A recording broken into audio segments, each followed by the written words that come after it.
కార్తీక పౌర్ణమి నాడు దీపం వెలిగిస్తే వెలిగించి వెళ్ళిపోకూడదు.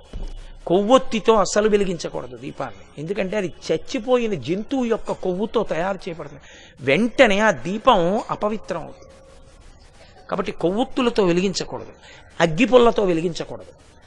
కార్తీక పౌర్ణమి నాడు సుగంధమైనటువంటి దాంతో, అంటే అగరుపుల్ల వెలిగించుకుని అగరపుల్లతో దీపాన్ని వెలిగించుకోవాలి. వెలిగించి వదిలేయకూడదు.